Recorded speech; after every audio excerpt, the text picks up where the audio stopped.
Hello everybody and welcome back to my channel. My name is Taylor. For those of you who have never been here before, welcome. In today's video, we are doing the very last episode of I Watch The Sims Sparked So You Don't Have To, as we are finally reacting to the finale. I've been doing this for the entire 4-part series, so if you want to watch any of those videos, they will be linked down below, as well as the link on BuzzFeed Multiplayer to watch the entire episode. So I want to structure this one just a little bit different. I'm going to talk about the two teams who are in the finale and kind of talk about my thoughts on each team going in, because I do think that had a big part in the judging and who the winner is. And then we'll go into some thoughts on the final challenge and the team's performance and the judging, and we'll just talk about some overall thoughts in the entire series and if I want to see the series continue. So if that sounds interesting to you, be sure to keep watching. So there are two teams in this finale episode. We have Team Llama, who have kind of been the underdogs of the entire season, and that is Dr. Gluon, Simlicy, and Ex Mira Mira. They started out this season being very, very rough. They had a couple really, I think they were in the bottom quite a bit at the beginning. They almost got eliminated in the first episode, and it was just not doing very well for them. They didn't seem to really mesh well as a team, and it seems like they have improved a lot over this season. There was a little bit of drama in the beginning that a lot of people think was kind of unnecessary, was kind of created, but then there is a part of me that's like, well, sometimes people do think that they can like overpower another person in a team, and it took them a while to figure out how to work together. And honestly, I think that that is more of what happened, is that someone wanted to take a leader position and that didn't really work, and then they figured out how to actually work together, be a good team, and come up with interesting ideas that actually thrived and made them successful. And the second team we have is Team Cow Plant. Now this team originally consisted of Lil Seehaw, Dr. Ashley, and Steffo Sims. And throughout the entire series, they were doing really well. They were usually in the top 2, and then they almost got eliminated in the second episode. And then Team Gnome, who was Sim-proved, Plumbella, and English Simmer, got eliminated instead. And after that decision, Steph actually decided to leave the competition. I'm not entirely sure what the reason was, because I just don't believe that the entire reason was just because her friends got eliminated.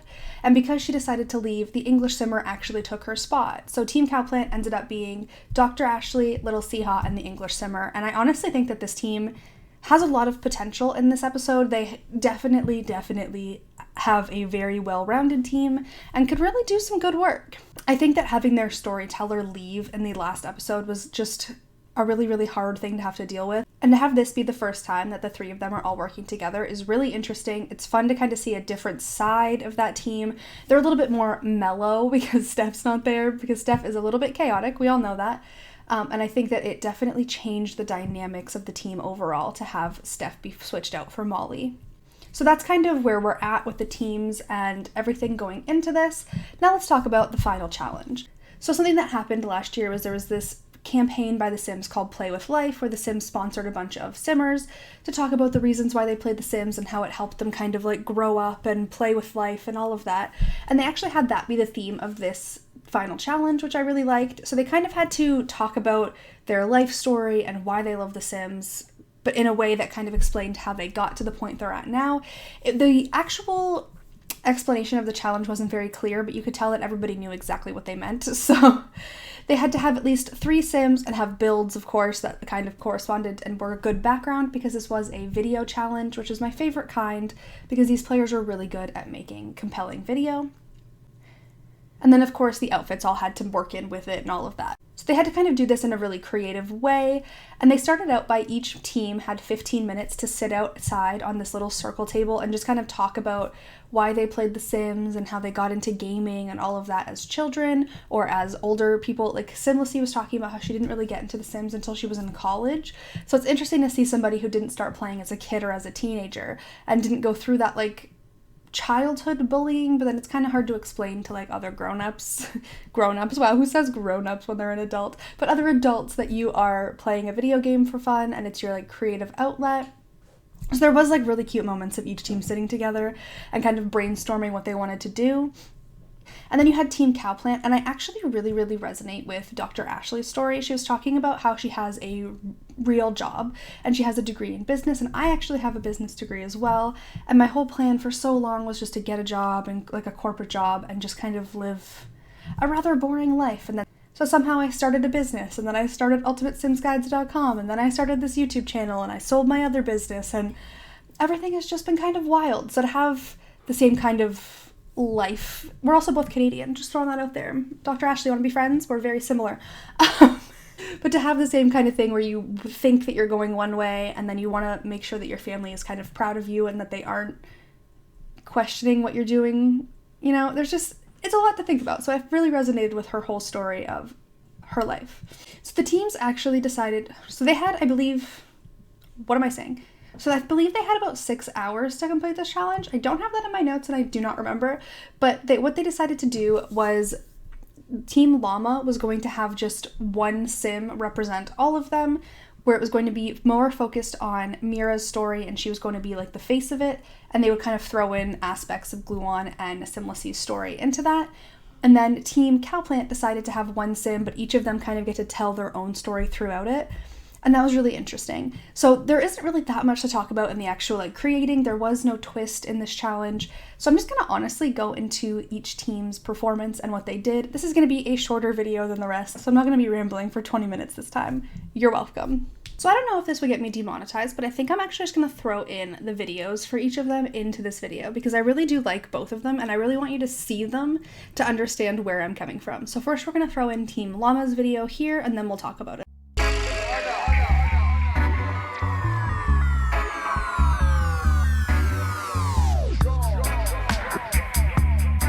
Somewhere in New York lived a little girl who loved to express her creativity. It shined in everything she did.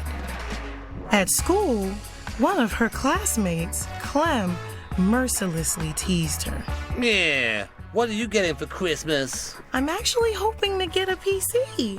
Why? Because I really want to play video games. What? Girls don't play video games. Go have a tea party instead. You're so mean. She cried to her mom about how Clem picked on her and how it made her feel. Her mother was a very supporting and loving woman. She always encouraged the little girl to do exactly what made her happy. When Christmas time came around, she bought her very own PC. Shortly after that, the little girl discovered The Sims. She created many cute Sims with zany storylines. In The Sims, she lived her wildest dreams. As the years went on, her love for gaming grew. While she met some very rude people along the way who doubted her hobby, she met some really supportive friends. Wabanubu nabla flune. What's a newbie Jeannie Lorray? Nafabu nabi. Girl, you sound so good. What is that, SimSuck? Yeah, it is. You watch all those people on SimTube. Why not just try it yourself? Games? Girls don't play games. Girls are trash at games. My kill streak is through the roof. After chatting with her friend, she thought about the conversation they had long and hard. She made the decision to try and show her creativity to the world, even that raggedy old Clem. She used The Sims as a way to express herself. Team Llama's story focused on Mira's story and her kind of upbringing and how her mother was very supportive and her mother ended up buying her a PC computer so she could start gaming, but she got bullied a lot in school, which is never fun. Bullies are the worst, and the fact that girls get bullied for playing video games is ridiculous because anyone can enjoy playing games. One of my favorite things that they did, like, cinematically, is they had the young Mira sitting at the computer desk playing on a laptop, and when you play The Sims in The Sims 4, like, when you have a sim play The Sims in The Sims, wow, meta, they're playing The Sims 1, so you can see her sitting there and she's playing The Sims 1, and I'm pretty sure you can see, like, Bella and Mortimer Goth, like, hanging out in the heart-shaped hot tub, which is really fun. They edited it in a way that them actually playing in real time was on the computer screen, so it looked really cool, and it was kind of like showing the evolution of like The Sims 1 to The Sims 4, which was really cool. They also had a moment where Mira was singing in Simlish, which I think was really creative. Being able to sing in a video and for thousands of people to watch is crazy enough, but being able to sing in Simlish for thousands of people to watch is impressive to me. So overall, I think that this video was really well done. I really liked like the cinematography, which is funny to say in like The Sims, but it's true. It's the same thing, right? As like real life cinematography. Maybe. And at the end of the video, there's actually like a transition where you realize that it's Mira talking the whole time and like creating a video talking about this, and it's pretty cool. Like I really like the way that it was done. So now let's go into Team Cowplant. Expression is about turning your true self outward, which is ironic because it is so often kept inward. Growing up is hard enough without someone there to tell you you're doing it wrong. You're told to set yourself in a certain mold. Not too little, not too much, just enough. There's a war inside of our heads. Do we listen to the voice that lifts us up, or the one that puts us down? Finding ways to get your creativity out can be such a relief. But sometimes, it can be easy to doubt yourself. You fall into the safe, stable option, and you take the path that will make your friends and family proud. From the outside, looking in, you have the perfect life, and that same voice remains in my head, telling me to keep going. But my creativity is all around me, pushing me to escape the mundane reality. Which voice should I listen to? Once you finally break out, there's no going back. The negative voices start to disappear. You take control of your own narrative and slowly become more comfortable than you've ever been before. Choose to surround yourself with those that will build you up and continue to challenge you to outwardly express yourself. You don't have to hide who you are, and you can't, because it shines brighter than anything you've ever known. Whether you express yourself through style, through creativity, or through your sexuality, just do you and own it. One thing that I really liked about their video is that they had each of their stories in separate parts, but with one sim being the central character. So what they decided to do is to kind of have like two imaginary friends, where one was like, you know, a regular life, like pretty straight-laced, not being super creative, and the other one was their like creative side. So you see, in the first part, you have little Siha talking about how people don't want you to be too much. They don't want you to be not enough. They have to be just right. And that like really resonated with me. It kind of, honestly, I cried during this. I got like full body goosebumps in their video and then cried a little bit. So that's the emotional Cancer side of me. But it was just really well done. So each of them got a section to talk. You had little Siha talking while the sim was a child, kind of talking through the childhood. And then there's this beautiful transition where you have the child-aged sim sitting and drawing a picture, and then it transitions into Dr. Ashley talking, and you see a big window that's supposed to be in like an office building and a bunch of cubicles, and then she goes into a little bit of her story. And this is where she kind of talks about falling into a safer option and making sure that your parents aren't disappointed in you and all of that, and how the Sims kind of opened up a sense of creativity for her. And I really did resonate with that story, and I really, really liked it. The editing in this part was really cool. The transition was really cool. The office building looked super realistic, and I just loved that. And then you have this transition where it is like the Dr. Ashley version of this sim who's like walking up, and then she transitions and puts on a bunch of like rainbow pride clothes. And then of course the English simmer comes in and starts talking, and she's talking a lot about how the Sims helped her to come out and to really understand who she was. And the sim in this part is hanging out at a pride parade, which I think is really beautiful. They did a really good job with all of the scenery for it and making it look really real, and it was really cool. They also have this moment where you see one of like the imaginary friend type characters, the negative one who wants them to be more normal and more straight-laced, kind of just like disappear. And I really liked that because you get to be more creative and be more yourself. And I just really resonated with the story to begin with. Like the whole thing was just really good. One of my favorite parts is at the end of this, you see Kelsey crying. Like she couldn't even compose herself enough to actually give her thoughts on this video, which is why I think that overall the emotional impact of this video was a lot stronger than Team Llama's. And I think that overall that video was better edited, and it was just like more creative. Like, having a little kid be bullied is a thing that happens, but I just think that seeing the transition of somebody's life to be able to accept themselves and their full creative potential is just a lot more beautiful, and I don't know, I just liked it better. I honestly think that I enjoyed that storyline better because I resonated with it so hard, but I don't know if that's the whole reason. But anyway, that's the two final projects. So the final thing to talk about is the judging of this episode and who wins The Sims Sparked Season 1. I assume Season 1. I don't know if they're going to have more seasons of this once the world is back to normal. We'll see. Who knows who will be on it? Maybe some of you. Who knows? But something that I need to talk about is the judging and how they kind of did it. So they said that they were having a really hard time with the judging, which I understand because both stories were really beautiful, but I really do think that Team Cowplant did a better job overall, personally. That is my personal opinion. I didn't see much of that on Twitter or anything, so I don't know if I'm an outlier just because I resonated with the story and I really liked it. I don't really know. But the winner actually ended up being Team Llama, and the judges said that they wanted to go with whichever one. I believe they said they wanted to go with a story that like made them feel more or something, or like moved them more or something along those lines. But I honestly think that they went with Team Llama because they started out as some kind of underdog, and they started out having a less positive experience in the entire competition.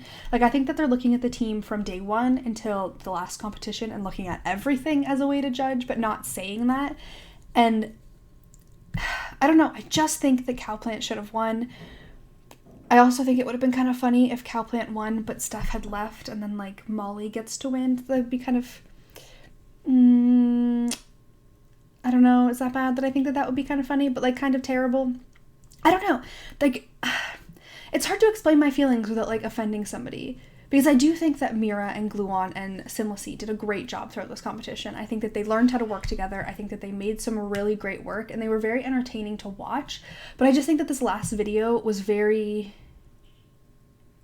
expected, if that makes any sense. Like, I kind of expected somebody to go the full-on bullying route, and I expected that kind of content. And then the other team kind of went with, like, an isolation and a trying to please your parents route, which I think is a lot more interesting, and they also did a better job of, like, talking about all of their stories. So I don't know. Seriously, let me know in the comments what you think about the judging of this episode, and if you think that Cowplant was robbed, or if you think that Llama won. Like, big congratulations to Team Llama. You guys did incredible. I'm impressed by everything that you put out in the last half of this season. The beginning was a little rocky, but you figured it out at the end. But I'm just not sure that I agree with the judging in a couple of these, and I don't know. I don't know. That seems to be how I feel about this whole season, is that I just don't know. So I want to talk a little bit about some of my overall thoughts and if I think that this is something that they should continue. And I honestly do. I think that it was fun. I think that it was, like, kind of quirky and weird, but I do think that they need to iron out a lot of stuff and kind of get judges that understand the game a little bit more. I don't know. I feel like Dave was a really good judge because he knows pretty much everything about what's in the game. I feel like Kelsey just kind of went on her emotions, and she does play The Sims on BuzzFeed multiplayer, but I don't feel like she's in the community enough to really understand it. And I get why they picked Taylor Parks, because she has voices in the game and she has a song in the game. So I understand why they picked her, but I also don't think that she's, like, in the community enough to be able to see the kind of things that people can create. So I don't know if I agree with the judging in a couple of these. I don't know if I like the judging, the format at all. I don't know if I like the teams. I honestly would like to see this be like a solo competition, like if they brought in like 5 people a season and then had them compete instead of bringing in, you know, how many was it in total? 12, I think, and then had them in teams. I don't know. It could even be for less money or have like a first, second, third rank. I just don't know what I think. So I really want to see you guys in the comments, you know, talking about what you think of the series overall. If you have any, you know, hot takes that other people may not have thought about, like, I like that as well, you know, just get in on it. Let me know what you think. If you enjoyed this video, please be sure to give it a big thumbs up, subscribe to the channel for more videos not like this, because The Sims Sparked is over and there's a pandemic happening, so we're probably not getting any more anytime soon. So maybe more like this in the very distant future. But I do make the 100 Baby Challenge right now, a Rags to Riches series, and then just some how-tos and other build videos as well. So if you like The Sims, you might like my channel. And I hope you're having an awesome day, and I will see you guys next time. Bye, everybody.